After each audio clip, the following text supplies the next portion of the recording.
सोराब में पाकिस्तानी फौज के कैंप पर कंट्रोल। My God! 18 फौजी मार दिए गए। My God! और एक शर्मचार भी मारा गया। क्यों? क्या हुई? बेसिकली बलूचिस्तान लिबरेशन फ्रंट की जानिब से जो है कल बाकायदा तौर पे ऑपरेशन बाम का ऐलान किया गया है। My God!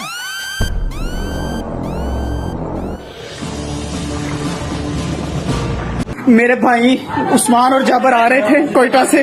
मेरी पूरी फैमिली बीएलए वाले ले गए उन्हें। तोबा तोबा तोबा, खुदा मुझे माफ करे। लेकिन मसला ये है कि बीएलएफ ने जिस तरह ऑपरेशन बाम का आगाज किया है, इस ऑपरेशन के नतायज बड़े खतरनाक निकल सकते हैं। हाय, अगर सिर्फ 1500 दहशतगर्द हैं, 78 साल से तुम हिजड़ों से खत्म क्यों नहीं हुए? मेरा ये सवाल है। खड़ा होके वो पागल शख्स बोलता है तुम 1500 लोग हो, तुम ले जा सकते हो, और 1500 लोग ही तुम 78 साल से लड़ रहे हो, तुमसे खत्म नहीं हुए। फिर तो तुम्हें शर्म से डूब मरना चाहिए। चुल्लू भर पानी अगर नहीं मिल रहा तो लाहौर की सड़कें भरी हुई थी पानी से, वहीं डूब मरते। हाय। और ये जारी बात है, ये पूरा रॉ का हैंडलर है। ये रॉ जो है वो इसको एक्टिवेट करती है, चाबी देती है, तो ये तोते की तरह बोलना शुरू हो जाता है। तो इसी से ये ताने बाने जो है ना वो पता लग जाते हैं कि ये कहाँ से ऑपरेट हो रहा है और क्यों बलूचिस्तान में ये जो ऑपरेशन जिसका आगाज़ किया गया है, ये इसकी चाबी जो है वो कहाँ से एक्टिवेट की गई है। ये क्या चीज़ है या ये क्या माइंडसेट है कि आपका जब दिल करे भारत का वो हम पे चढ़ाई कर दे और हमला कर दे। हाय।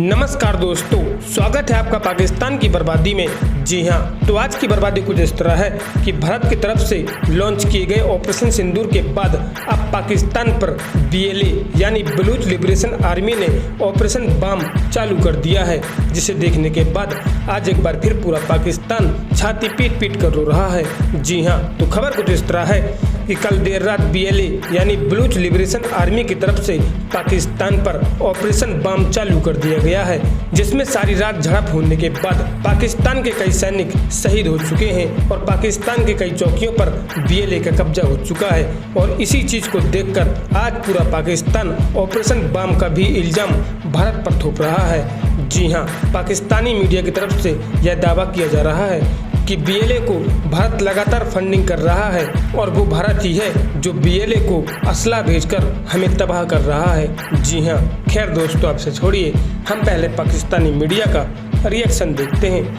बेसिकली बलूचिस्तान लिबरेशन फ्रंट की जानिब से जो है कल बाकायदा तौर पे ऑपरेशन बाम का नाम जो है वो दिया गया है, ऑपरेशन बाम का आगाज़ किया गया है। उन्होंने ये कहा है कि जनाब नीचे मकरान से लेके तो ऊपर बलूचिस्तान की हदूद तक जो है वो ये हम ऑपरेशन करेंगे और इसमें हम पाकिस्तानी सिक्योरिटी फोर्सेस को जो है वो हम टारगेट करेंगे। अब ये जो बाम का लफ्ज़ है ये बेसिकली एक बलोची लफ्ज़ है और इसका मतलब होता है उभरता हुआ सूरज, इसका ये मतलब होता है। और ये जो ऑपरेशन जिसे ये ऑपरेशन का नाम दे रहे हैं, बेसिकली जो दहशतगर्दों की ये कार्रवाइयाँ हैं, ये जब से उन्होंने आगाज़ किया है, आप सिर्फ एक कोऑर्डिनेशन देखिए कि जब से इन्होंने आगाज़ किया है इंडियन मीडिया के ऊपर बैठ के इसकी पूरी कवरेज स्टार्ट हो गई है लिटरली ऊपर।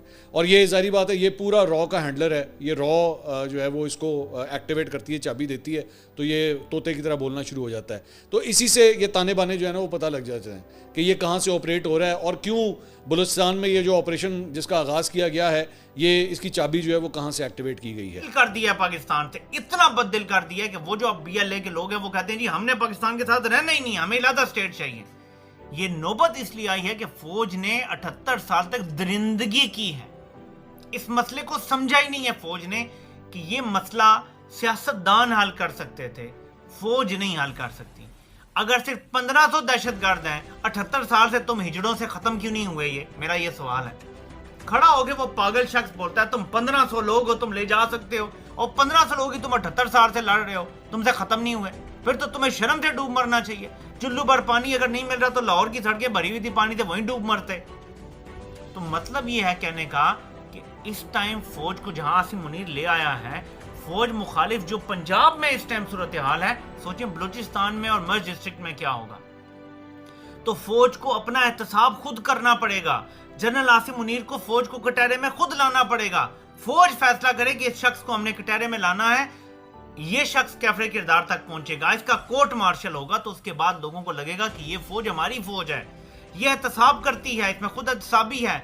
मुजरिम को ये कैफरे किरदार तक पहुंचाती है, और उसके बाद फौज पीछे हटे, शफाफ इलेक्शन हो, उसके बाद जो हुकूमत बने वो आके मुल्क चलाएगी, तो देखेंगे हालात कैसे बेहतर होंगे। वरना फौज ने अपने आप को इतना बुरा फंसा लिया है।